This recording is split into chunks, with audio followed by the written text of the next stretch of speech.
So today is a very hot afternoon and it's perfect kasi we are going to do a lip swatch of a very hot new line. And I am talking about the new products from GRWM Cosmetics. Ito yung kanilang Aqua Tint Lips and Cheeks.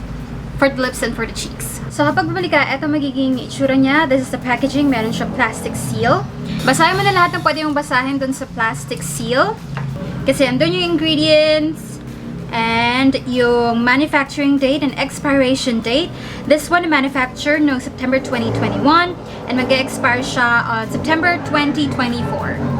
I'm so sorry sa mga ingay you guys. Nakabukas sa mga bintana at aligagay yung mga tao sa labas. So, anyway, without further ado, let's go with the swatches. So, yung Get Ready With Me Cosmetics Aqua Tint is a water-based tint that can be used on the cheeks and on the lips. So, all you have to do is apply the water tint on the cheeks and blend it using your fingertips. Use the flat doe foot wand to apply the tint on the lips. Layer the product to achieve the preferred opacity of pigment. So you guys know me, I like to swatch lip products base sa family colors. So using my very subjective judgment.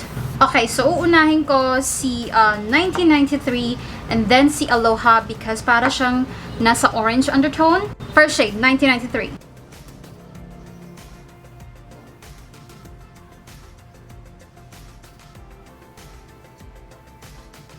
Alright guys, so this is 1993 and this is Aloha. Parang nga siyang orange undertone. I'm not sure, of course. All of my judgment is subjective. Base lang yan sa nakikita ko in person. So this is one layer of 1993 and lip tint shade. Like, you know, your lips but better shade. So again, ito yung swatch ng dalawa. Yung pinagkaiba ni 1993 and ni Aloha. And eto sila kapag ginamit mong blush.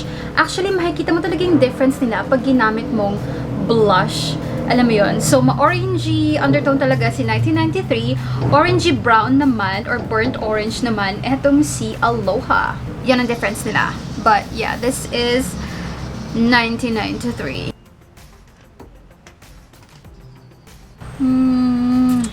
So yeah, this is Aloha. I'm not sure if you can tell the difference, pero in person, mas deeper si Aloha. Alin na mas gusto ko sa dalawang orangey shade? I think I would go for 1993. Mas nakaka-brighten up, mas nakaka-fresh. Well, depende sa skin tone mo, alin ng ano. Pero both naman bagay sa lahat ng skin tone, in fairness. Now, what I like about it, guys, is dahil medyo malapot siya, madali siyang i-blend. Okay, so yan ang first two shades. We have 1993 on top and Aloha at the bottom. And yeah, this is Aloha on my lips. So let's go with the shade na feeling ko nag-uugnay sa orange and sa red. Let's go with OG. Guys, itong swatch ko is going to be really oh, dude, look at that. Yan ang difference ni OG.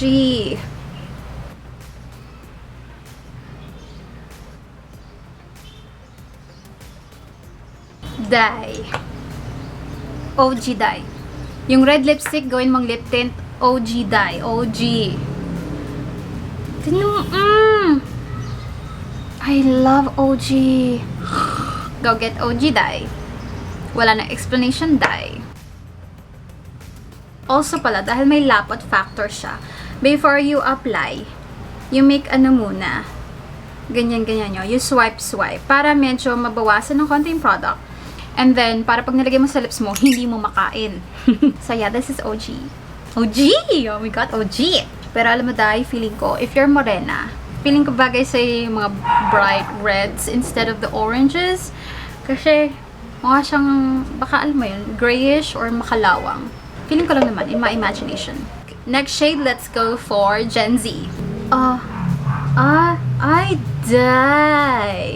die. Si OG ay red, si Gen Z ay berry. Like, para siyang a little bit of purpley pink undertone.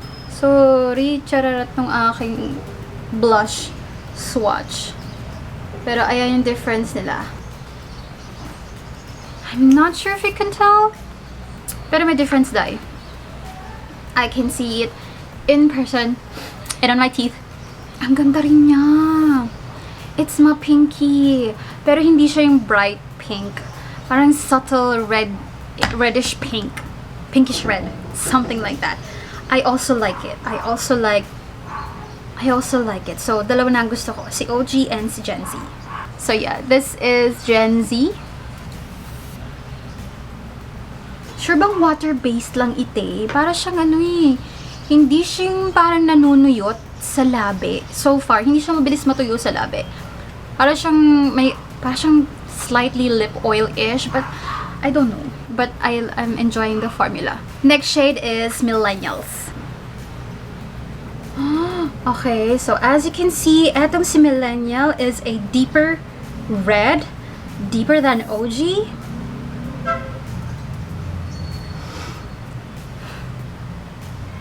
Alam niyo na. Alam niyo na, day. My God. I love OG, but I love Millennials more. Like, it's my cup of tea. It's my red. And then, eto siya as a blush. Well, medyo similar din kay OG as a blush. Pero day, magkakatalo talaga pag nasa labi, day. This is it for me, day. This is it. This is... So yeah, this is Millennial. Another shade that you should get. Okay, so last but definitely not the least is PM Scent. Isa sa mga gamit na phrases nowadays. PM is the key. Ah, yes. PM Scent is definitely the deepest sa family of red. Oh my God. My God.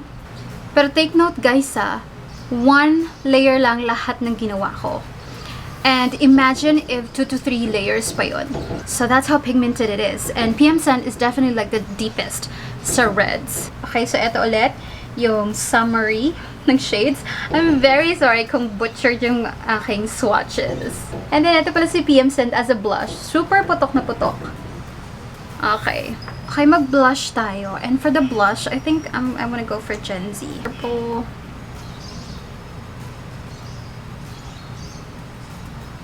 You know what? Dahil nga may lapot siya, it's very easy to blend.